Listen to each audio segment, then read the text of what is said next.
बेटी क्वेश्चन है the equation of state for 5 gram of oxygen at a pressure P and temperature T when the occupying a volume V will be।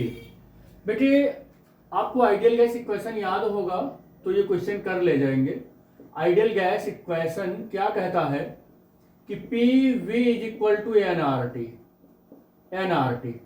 अब मुझे ये बताने की जरूरत नहीं होनी चाहिए कि यहाँ आर क्या है, टी हो क्या है, पी क्या है, और अगर आपको नहीं भी मालूम है तो मैं बता ही देता हूँ। प्रेशर, वॉल्यूम, और यहाँ पर ये क्या है, नंबर ऑफ मोल, और ये क्या है गैस का यूनिवर्सल गैस कांस्टेंट, और ये टेम्परेचर, एब्सोल्यूट टेम्परेचर है बेटे, याद रखना ये।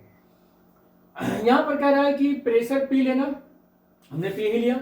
वॉल्यूम भी कह रहा है वी लीजिएगा, टेम्परेचर भी कह रहा है टी ही लीजिएगा, क्वेश्चन में कह रहा है ये। तो कह रहा है कि लेकिन आपको ये पूरा इक्वेशन ऑफ स्टेट जो लिखने के लिए कह रहा है, ये किसके लिए कह रहा है? ऑक्सीजन गैस के लिए कह रहा है।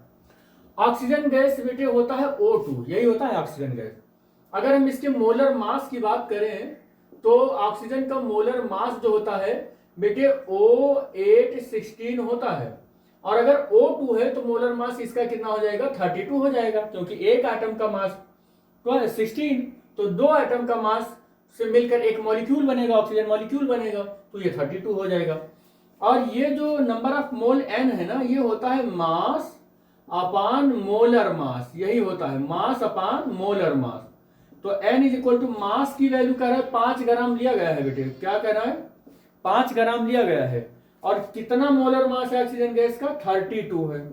यही वैल्यू यहां पर पुट कर दो, पीवी इज इक्वल टू 5/32 और RT। अब आप देख लो ऑप्शन जो सही हो वही करेक्ट ऑप्शन आंसर हो जाएगा इस क्वेश्चन का। पीवी इज इक्वल टू, अच्छा थोड़ा सा और लिख दें, 5RT/32। अब आप देख लो ऑप्शन कौन सा मिल रहा है, PV is equal to 5RT/32। Option number 1 ही इसका करेक्ट ऑप्शन आंसर हो गया, इसका यही आंसर होगा बेटे।